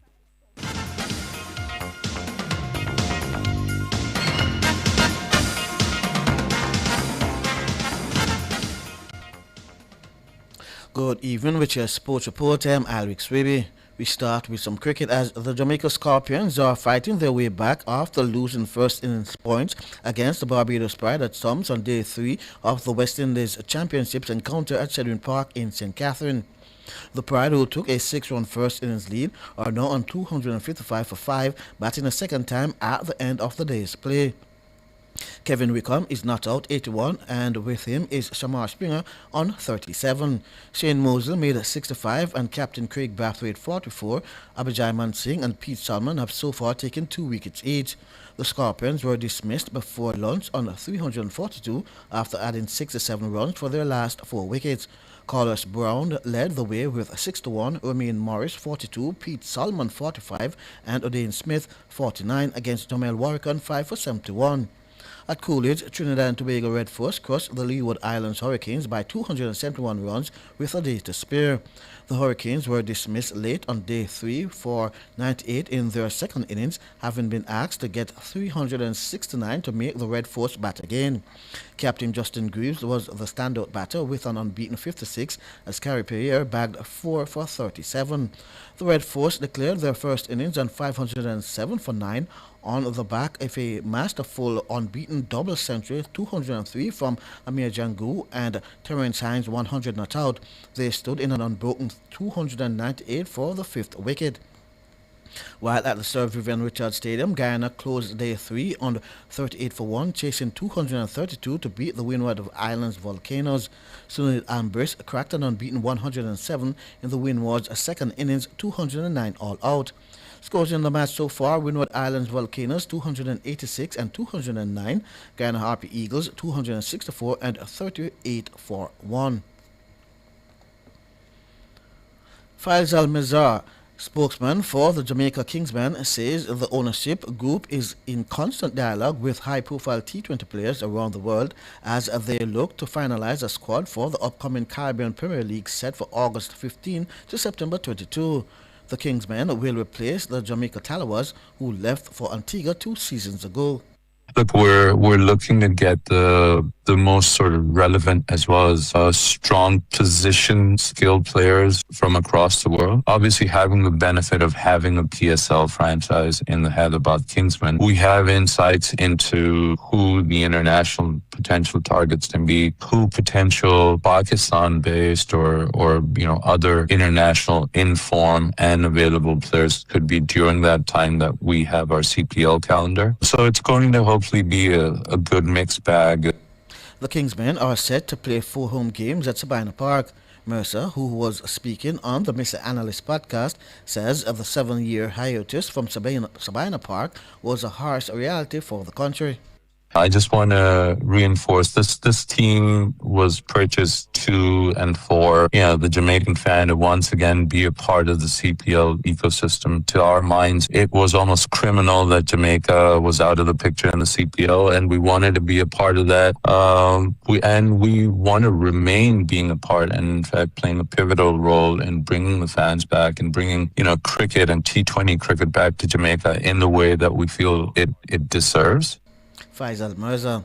Now to footballers, former champions Mount Pleasant Academy could confirm a playoff spot in the Rare Neville Jamaica Premier League on Wednesday when games on match day 34 are contested. So the St. Anne-based unit are second in the standings on 60 points, 5 off leaders Montego Bay United, and will secure their spot if they beat Harbourview in their 7 o'clock clash at Vauxhall and results elsewhere go their way. Mobay, who are already into the playoffs, will continue their journey to become regular season champions when they clash with Arnett Gardens in another 7 o'clock kickoff at Tony Spalding Complex. In other games, third place Racing United square off with Dunbeholden in a St. Catherine derby at the Dunbeholden Complex at 3:30. Fourth place Portmore United battle champions Cavalier at Ferdinand Park also at 3:30, while Chapel Maroons will be at Steds to face Treasure Beach at 3:30. Waterhouse and Tivoli meet at Drewsland at 7. And Spanish Town Police battle Mullines United at Royal Lakes at 3:30 p.m. Now, Khadija Bunishaw, captain of Jamaica's senior reggae girls, explained that the team's target is simply to make it to a 3rd consecutive FIFA World Cup. The informed reggae girls are 3 wins from as many games, with their next assignment coming later this week on Friday against Guyana at the National Stadium. I think it's pretty obvious going back to the World Cup. We wanted them to qualify for the World Cup, but situation happened. But now we're here, and we're just trying our best to do our job and to bring back smiles on the faces. I think it's just about building good relationships with my teammates around me. We have some new faces within the group, so it's going to take a while to know their tendencies, and they know mine as well. But I think the more we train and the more we come together as a group, it will definitely come. So I'm looking forward to that. It's a building process, and every game as they come, we're building and we're getting stronger. Shaw added that this could possibly be the strongest setup that the team has had in recent times, as majority of the squad boasts players plying their trade in top leagues around the world. When you look at our evolution from the 2019 World Cup, we had one player playing professionals. We were all in high school and college. So I think fast forward to now, where it's actually the opposite, where you have players playing at a high level all across the world, definitely helps the professional performances, because we're all playing at high level. We're all playing against and playing with players that we're going to come up against at the international level. So I think that helps us. And in looking forward to the next World Cup, I think as a group, we're all excited. We're all raring to go. We knew what it took, the last one, and how much effort it took to get there. Khadija Bonishaw. Now defending champions Paris Saint-Germain and Spanish outfit Atletico Madrid are through to the semi-finals of the European Champions League after second leg quarter-final action on Tuesday. French star, the reigning Ballon d'Or holder Ousmane Dembele, bagged a pair of second-half goals to steer the Parisians to a 2-0 win over Liverpool at Anfield on the night and 4-0 on aggregate. Kvaratskhelia in the middle. It's Dembele onto his left. Oh, what a goal! Ousmane Dembele surely sends the European champions into the semi-final. Paris Saint-Germain, a goal to the good on the night, 3-0 on aggregate. No, Atletico were beaten 2-1 by Barcelona at the Metropolitano in their all-Spanish showdown, but made it through 3-2 on aggregate. Goals from Lamine Yamal and Ferran Torres threatened a comeback before Ademola Lookman's intervention. Here's Longley, will come under some pressure tonight. Nearly gave it away, does give away, and Yamal is in behind. Yamal! Barca get the first, and the comeback is on. And inside of 4 minutes, in toward Torres, who turns. Ferran Torres! Barcelona back level. Llorente's in behind. He didn't go early. Does eventually find Lookman! Atleti right back on top. The last two semi-final spots will be filled on Wednesday when Arsenal take a 1-0 lead to the Emirates to face Sporting Lisbon, and Bayern Munich host Real Madrid at the Allianz with a 2-1 lead. And finally, in track and field, the Olympic 100 meters champion Julian Alfred and British record holder Diana Asher-Smith are set to feature in the sprint program at this summer's Commonwealth Games in Glasgow. With 100 days to go until the Games begin on July 23, Alfred will be looking to go one better than the 100 meters silver she claimed in Birmingham in 2022.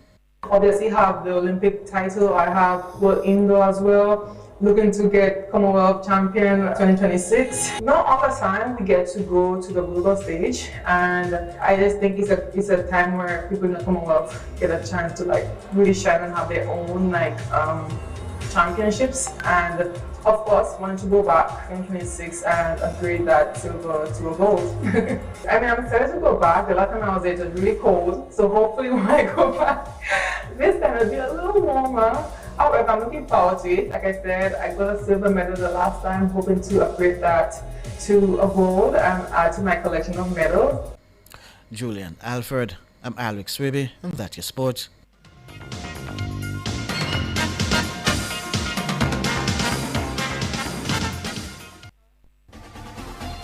For all your electrical needs, visit ABC Electrical Sales. They stock a wide variety of electrical supplies, including plugs, switches, panel boards, and conduits, plus energy-saving fixtures. ABC Electrical Sales stocks brands like GE, Siemens, Philips, Cutler Hammer, and Allen Bradley. They also offer free island-wide delivery just to suit your needs. Visit them at Shop 8, Hagley Park Plaza, Kingston 10, or call 876-754-3714-5 or 876-754-3825-8. ABC Electrical Sales, for a better choice in the electrical business. Morning after morning, you've made Nationwide 90 FM part of your routine. So let's take this connection one step closer. Join the Nationwide 90 FM Family Club and be part of it officially on Patreon. Family.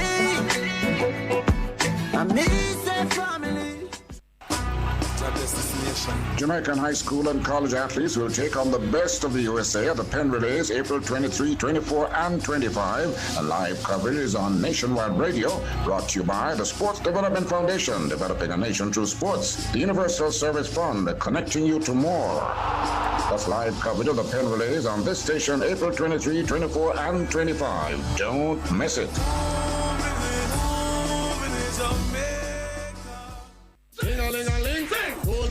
St. Andrew High School for Girls, it's your time on April 17. The NNN School Tour 2026 is bringing energy, talent, and excitement straight to your school. So pull up your pants and put it on your waist and... We're coming to spotlight the creativity and skills of the students, plus play games, win prizes, and enjoy live performances. Don't miss the vibes, the fun, and your chance to shine.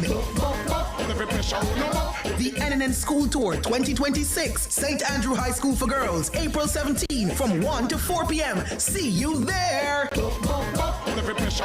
This broadcast is brought to you by Police Civilian Oversight Authority, Tip Friendly Society, LMH Publishing, Wisynco Group, Digicel, Nutrition Products Limited, Mystic Mountain Jamaica, and Malta. It's Monday. Get over your blues. Or Tuesday, Wednesday, Thursday, Friday. The E-Zone is here for you. With the Stinger Honey Bee. And Karim Boyatings. From 3 to 5 p.m. on Nationwide 90 FM. We've got your entertainment news. Then we want to hear your views. Why you say? Jump in the mix. Or the hot seat. Don't miss our brain busters. Or the crazy giveaways. Let's talk fashion. Send us your outfit of the day. Ooh, cutesy. Very demure. Are you looking for love? Come on one of our blind dates. Send your request to ezoneblindates@gmail.com. That's ezoneblindates@gmail.com. And stay tuned for your confessions. These are my confessions. Share them with us at ezoneconfessions@yahoo.com. I mean, is this planet Earth? Is it? I don't know. Let me check. Either way, it's got a buzz. And a bugger thing. Ow! Ow! Every day, Jamaicans have something to say. In the group chats, on social media, in the streets, there's a place where it all comes together. The comment section. This is not a lecture. This is not a call-in show. This is the hottest topics of the day, filtered through real opinions, real WhatsApp messages, real voice notes, real reactions. You agree, disagree, sound off, text it, voice note it, debate it. Comments section, Monday to Friday from 7 to 7:30 p.m. only on Nationwide 90 FM, the new revolution in media.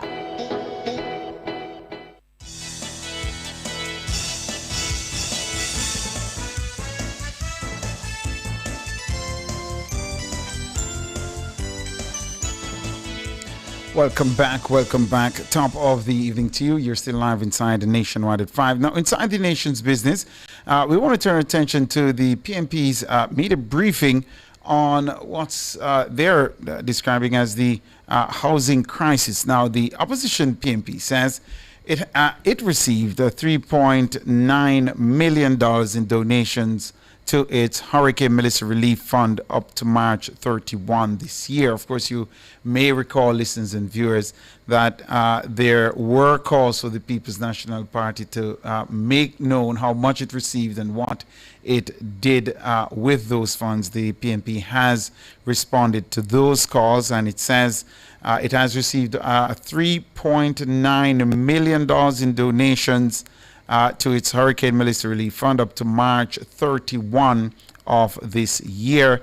It says to date it has spent $4.6 million to cover cash donations to needy Jamaicans. The party says 75% of $3.4 million of the funds collected have been used to purchase food packages. 21% of the funds, it says, were allocated under a section labeled transportation. That's just shy of $1 million. According to the People's National Party's accounting, they spent $692,442.32 more than they collected in donations. The PNP says nearly $26,000 was provided by the Jamaica Sunshine Foundation for the party's Adopt a Family program in Eastern Westmoreland. It says all those funds were directed to housing support for specific donor instructions. The party says as at March 31, 2,500 food packages have been distributed, along with 3,000 cases of water and juice. Now, the opposition spokesperson on information, that's Nikisha Burchell, says the party is living up to standards of transparency. If you visit our website under the Hurricane Relief Portal, we had an expenditure of all the monies we've raised to support families in distress as a result of Hurricane Melissa. It's a full accounting of both revenue and expenditure. Therefore, we are living up to our standards of accountability and transparency. We invite the government to follow suit. The voice there of Nikisha Burchell, opposition spokesperson on information. She was addressing a media briefing called by the PNP today. Now, in the meantime, opposition leader Mark Golding is demanding full accountability for the hundreds of millions the government collected through the Support Jamaica platform. I'm glad that MP Nikisha Burchell mentioned that on our website you can find an accounting of the cash and kind that we were able to raise for Melissa support and how those funds were expended. And if there are any questions on the details of that, they can be directed to our treasurer, Keisha Anderson, who provided that accounting. I'm calling on the government to provide full and comprehensive accounting for all funds received from donors since Hurricane Melissa. I know that diaspora groups are anxious to see an accounting for all the funds that they provided through the government portals. I myself participated at the request of Minister Grange in a telethon to encourage people to give through their portals. There has been no proper accounting for any of those resources. In fact, what we have seen is fundraising events. I can think of one in Florida where funds were routed through a U.S.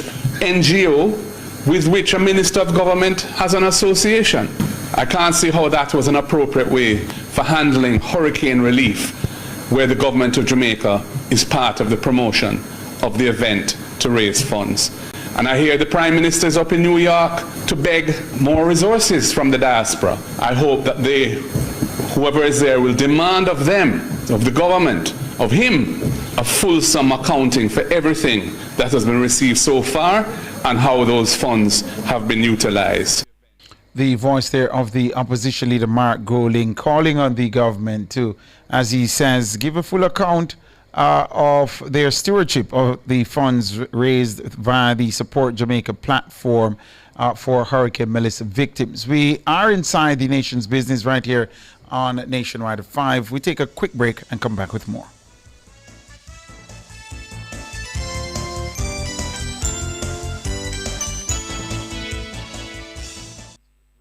Drive the most exciting new vehicles in Jamaica. Schedule your 2024 Ford Ranger pickup or Ford Everest 7-seater SUV test drive now. Call or visit KIG today.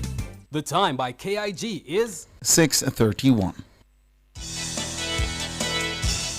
Welcome back. Thanks so much for sticking and staying with us right here inside the Nationwide at 5. We're inside the nation's business and we're playing for you excerpts from a media briefing the People's National Party had today.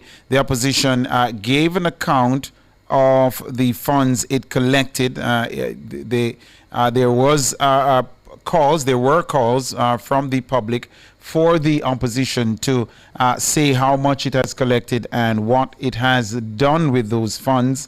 And the PNP has responded. It says $3.9 million in donations to its Hurricane Melissa Relief Fund up to March 31 this year, but it says to date it has spent more than it collected via those efforts, putting what they've spent at $4.6 million to cover cash donations to needy Jamaicans. It's also calling, via the opposition leader, the People's National Party is calling on the government to, as it is describing, give a full account for the hundreds of millions the government collected through the Support Jamaica platform. Mark Golding went on to say that the government's restoration of owner or occupant family shelters roofs program is not being adequately administered. If you look at what is happening in our country now, the government has dropped the ball and the people of Jamaica and the economy of Jamaica are suffering as a result of the government's ineptitude in managing the aftermath of Hurricane Melissa. in the few months in the last quarter of 2025, when Jamaica was inundated with local and overseas NGOs, well-wishers, providing relief to our people, food distribution, other forms of assistance, things were appearing to be on track for recovery. However, that time has passed, and the glaring gaps in Jamaica's response to the disaster have been laid bare.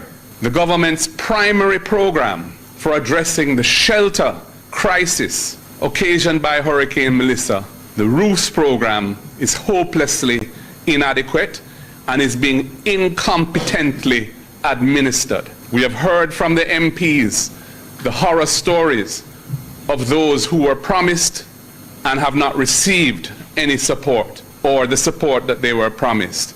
The difficulties of access, the lack of comprehensive coverage of people who are in desperate need of help. Tens of thousands of Jamaican families are living in a post-Melissa environment where they lack habitable shelter in which they can rebuild their lives.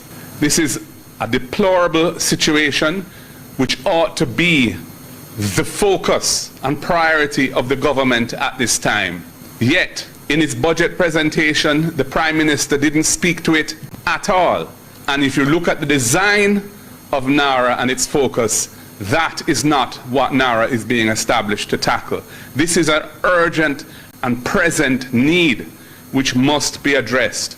The $10 billion under the ROOF program, less than a third of 1% of GDP, less than 10% of the immediately available resources that Jamaica could draw down under its disaster risk financing framework, is hopelessly inadequate to meet the challenges presented by Hurricane Melissa to the housing stock of the country, especially in the worst affected parishes, but not uniquely to those parishes, because there are pockets of deprivation and shelter damage all over the country which are not being addressed. This situation has to be resolved. Furthermore, the methodology employed in ROOF has not built within its design anything to ensure a more resilient approach to the reconstruction of these houses.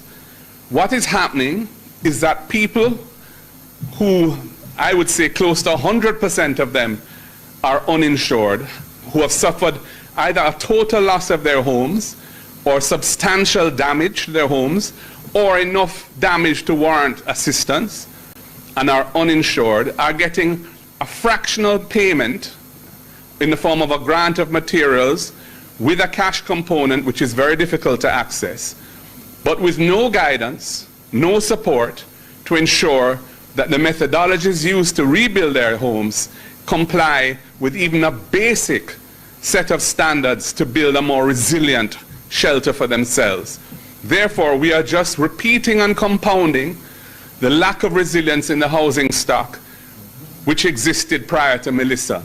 This is poor management, poor policy.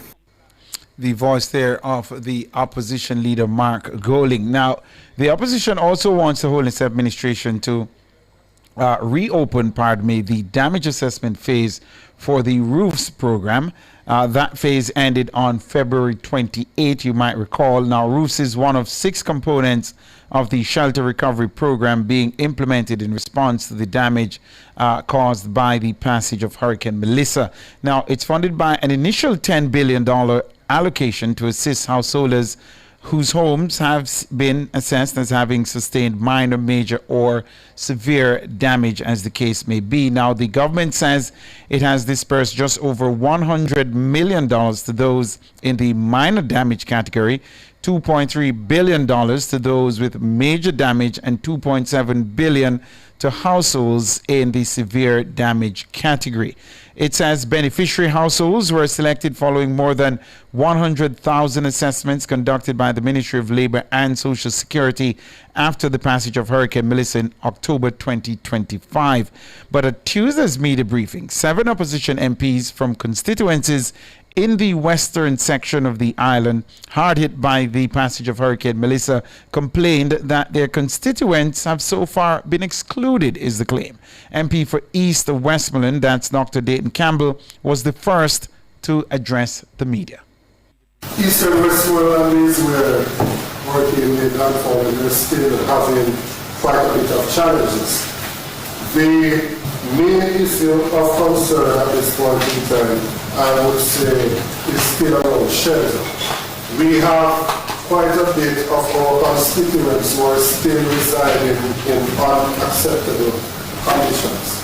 I went to a community by the name of Amity recently with a group that was making a donation. And one of the residents spoke to the condition in which he's living. And what he has to do is to use a tarpaulin and the back of it to prevent some of the wind from coming in is actually the side of a grave. That's the reality as to how persons are still living within the constitution. The roof program, as outlined by the government, has not benefited everyone that is affected as yet. I'm still hopeful that those who remain without any level of assistance will receive the assistance in due course. And the way in which it is structured is causing quite a bit of heartache as well. Because the fact that only selected hardwares were chosen has caused some of my constituents, for example, from Betterton, who have to go all the way to Savannah and Mara to get the supplies. They have 80 to 100,000 in transportation costs. So let's imagine that you've received the 500,000 without your house is totally destroyed. But because we did not select a hardware in Betterton or one elsewhere in the eastern Westmoreland, you have to go all the way across the parish. The transportation costs to bring the goods to where they live has caused them to be losing about 80 to 100,000 out of the soil. That could otherwise go to the building material. For persons who were told that they could use this first $75,000 to do other things, like this food or buy furniture or whatever it is, those persons have had to travel to Montego Bay, to the remittance companies to try and get the funding from those remittance companies. And that, as you have seen in the media, has been nothing short of chaotic. I've had the discussions with the Minister about us having at least one location in each constituency. Preferably if you could have one location for the hardware in each division, electoral division. And obviously there are several other remittance companies that are there that you believe that will prevent these persons from traveling all that way. The voice there of Dr. Dayton Campbell is the Member of Parliament for East Westmoreland. Now, he says several of his constituents have to be using tarpaulins, pulled over damaged roofs to shield themselves from the elements. Up next was the MP for Central Westmoreland, that's Dwayne Vaz. In addition to the roofs program, he pointed to the prolonged accommodation of hurricane victims in schools that are functioning as shelters. The shelter issue is also another major issue, especially at the Petersfield shelter in Central Westmoreland, where we still have 41 residents, which include 12 children. I was there on Sunday and again yesterday to visit the residents to hear what they're saying. And the major issue they're having is communication. Because the fact is the government has made so many promises since the passage of the hurricane to them that has not been fulfilled up to today. The last thing we have heard is that by the 8th of May they should be moving them to suitable locations. But they are disheartened because every time they hear something, it has not come through. So we're really hoping that this comes through. But the area that they have designated to put these houses, we have not seen much work being done in that area. So I'm really wondering if this May 8th deadline is actually realistic. But I'm hoping and praying that it really works out.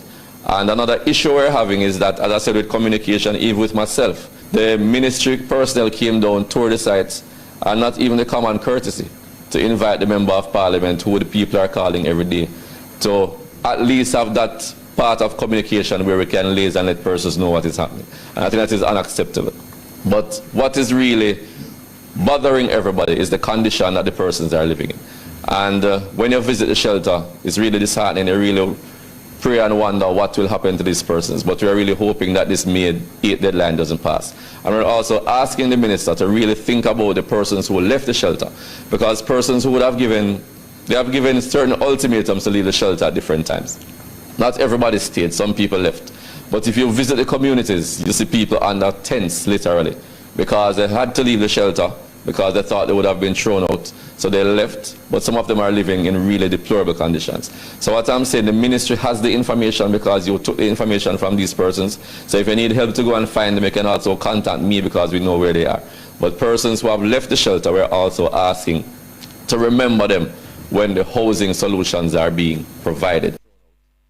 The voice there of Dwayne Vaz. He is the Member of Parliament for Central Westmoreland. Now, listeners, viewers, there have been lots of claims and counterclaims. And I wonder, how are Jamaicans receiving all of these claims and counterclaims? How are Jamaicans receiving it? And one of the things that I think has to be particularly in focus for us as we try to put what's being said, and of course the members of Parliament need to advocate for their constituents. That's why they were sent to Parliament in the first place. But one of the things that we need to be cognizant of is how long should these things take? The efforts to relocate people from shelters, the efforts to help people to put the pieces back together. How long should these things take? Is the question. What are we comparing it to? Yeah, and there must be a benchmark. Is the question that I'm asking for us to determine whether or not the administration of the day is doing a good job. That is what I think is lacking from the conversations in many instances. Yeah. So we heard there from Dwayne Vaz. He's the MP for Central Westmoreland. We again will hear from. This is the. All right. So let's skip that one and jump down to the opposition leader. So we'll be again hearing from the opposition leader, Mark Golding, who is calling on the government to address the potential inflation and energy crisis stemming from the conflict in the Middle East. The other thing I wanted to mention at this time is the situation with the Middle East and the war. We are now approaching the end of the second month of that conflict. We have seen the price of fuel at the pump going up week after week after week. We have been told by major corporate distributors and wholesalers in the food trade that food prices are going to start going up as well. It is going to flow through to other critical inputs, fertilizers, chemicals, medications, all of the different products, plastic-related products that have some form of petrochemical base in them. Everything is going to be impacted by this. The government has been completely silent as to their response to this incipient crisis on the people. There's no provision in the budget for any form of assistance. We heard from Petrojam that it has cost them, I think, $5 million US to mid-March from not having passed on the full dollar impact of the increase in oil prices that they have been incurring. But they have been making losses for the last few years, so they're in no position to finance that form of subsidy, and they're going to be depending on government for a bailout there. There's no bailout for them in the budget.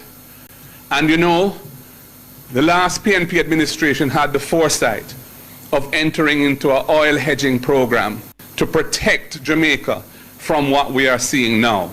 It was funded by a special tax that was dedicated to financing that oil hedging program, which is essentially an insurance policy that if oil prices go above a certain figure per barrel, Jamaica gets a cash payment to cover that cost.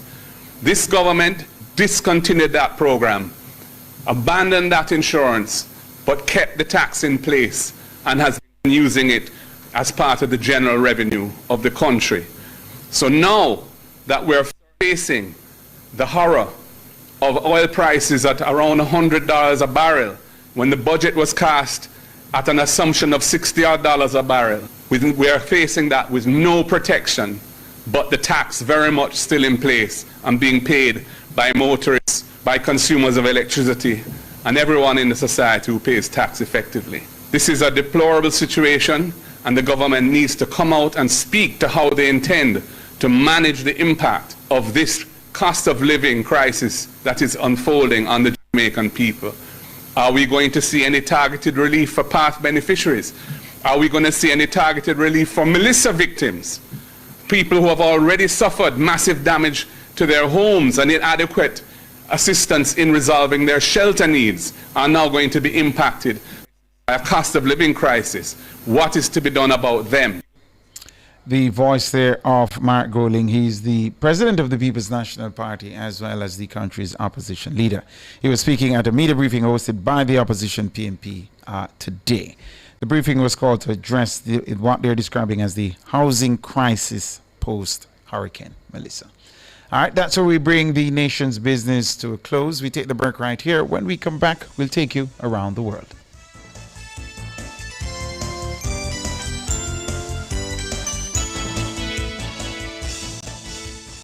Every professional reaches a moment when growth calls. A promotion, a new opportunity, a bigger vision. At Mona School of Business and Management, our globally competitive graduate programs, including the internationally accredited MBA, are designed for ambitious professionals who are ready to lead. With flexible delivery options that fit your lifestyle, advancing your career is within reach. Learn from world-class faculty. Connect with influential leaders. Transform your future. Visit discover.msbm-uwi.org and apply online for a graduate degree. MSBM, Global Knowledge, Regional Solutions. KFC, yeah, we at it again. With the new saucy wings, go and tell your friends. I want you know, KFC saucy wing, brand new. 2 new flavors just for you.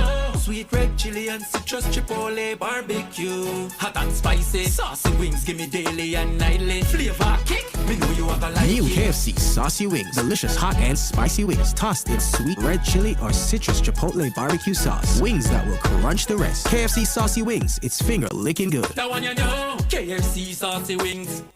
Ready to upgrade your drive? Hyundai and Scotiabank are making it easier for you.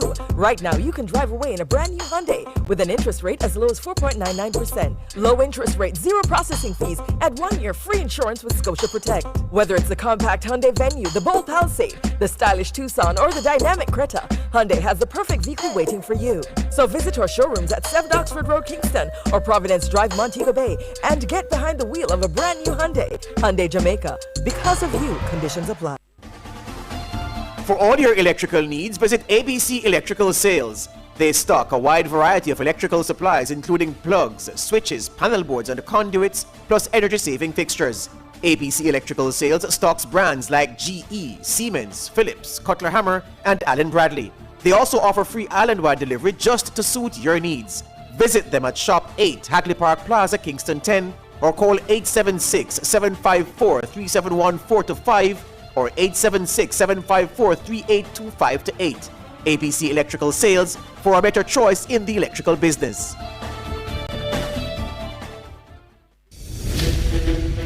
This station raised me.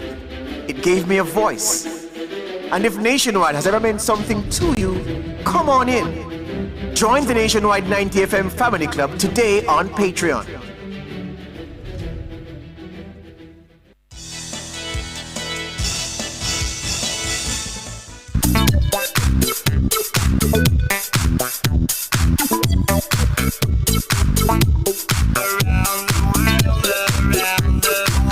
Welcome back. Thank you so much for sticking and staying with us.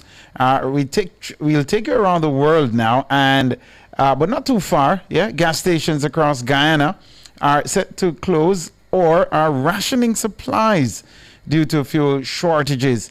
This as countries grapple with the impact on global oil availability due to disruptions linked to the tensions involving Iran. Well, it's a little bit more than tensions involving Iran. It's a war that's going on. Preemptive war started by the U.S. and their ally in the Middle East, Israel. Reports are that long lines were seen across stations on Monday, with some outlets temporarily shutting down after running out of gasoline and diesel. Ghana's president, Dr. Irfan Ali, met with fuel importers on Monday to address the issue and to secure additional shipments. He says he was assured that shipments would be received in short order. And I think in the segment we had previously, we heard that a ship might have arrived today. Not certain if that is the case. He says, President Ali says the government is closely monitoring supply levels to maintain stability and prevent prolonged disruptions. More in this report from Newsroom Guyana. Chaotic scenes unfolded at gas stations following reports of fuel shortages. Here in Georgetown, the newsroom visited several gas stations, and we saw that chaos unfold as drivers waited sometimes for hours in line just to get gas. It's about 1,000 gas me carry right now. So you're coming to pull up and stock up? Yeah. Are you concerned about what's going on, so you have to rush down to the gas station? Yeah, because I want to really get out where the gas, all in gas station don't closing up and get so much sling. Yeah, tell me how long you here? But I want something and we can get no gas. What you going on? How much gas you got? None. Watch. No gas? None. Yeah. So you're coming to fuel up? Yeah, come to fuel up, yeah. If I get. Okay. That we know if we can get any. So it's just your carry fueling up or anything else? I just carry up for fuel up for now. Can't get no other container for the fuel up. So you only got 5,000 gas? Yeah. And how far in the tank has that taken you? 3/4. 3/4. Do you have a sense of security now, or are you still a bit worried? Well, not much to worry about, but it's just the concern about the certain limitations. There was a glimmer of hope on Monday afternoon. A fuel tanker came through like Santa Claus bringing presents with his sleigh.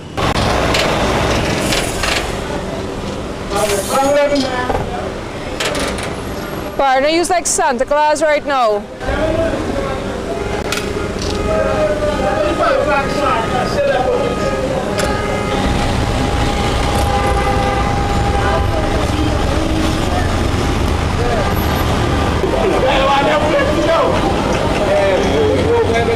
On Monday, in a Facebook post, President Dr. Irfan Ali stated that he met with fuel suppliers and he was given all assurances that additional supplies will be in the country by Monday night. Those additional supplies are expected to provide relief to the situation unfolding. Reporting for the newsroom, I'm Vishani Raghavir. That report, thank you so very much. That reporter from Newsroom Guyana. Now, in the meantime, Guyana's Prime Minister, Brigadier Mark Phillips, is seeking to assure the country that there is no need to worry about fuel availability. Brigadier Phillips urged citizens on Tuesday to avoid panic buying or hoarding amidst the disruption. He says sufficient fuel supplies are entering the system and the temporary disruption is being resolved. The government has confirmed that one major oil company faced a setback in the arrival of its shipment. Importers have assured the government that supply levels will stabilize quickly. Several shipments arrived early on Monday, which is what we were referencing earlier, with more set to come throughout the week. That's where we have to leave it for this segment around the world. And of course, we also bring the curtains down on today's edition of the program. I want to thank our super producer, Dana Davey. Thanks to our technical operator, Andrew Glenn Anderson. Doesn't really do much, folks, you know, more than just to press the buttons that are around there. And Andrew Glenn is his full name. That's his government name, yeah. Big up yourself, Andrew Glenn. Anglia Bangle, my bro. And of course, thanks to all the hard-working members of the news and production team led by our editor, Cara Powell. This has been Nationwide at 5. I'm Tyrone Reed saying good evening.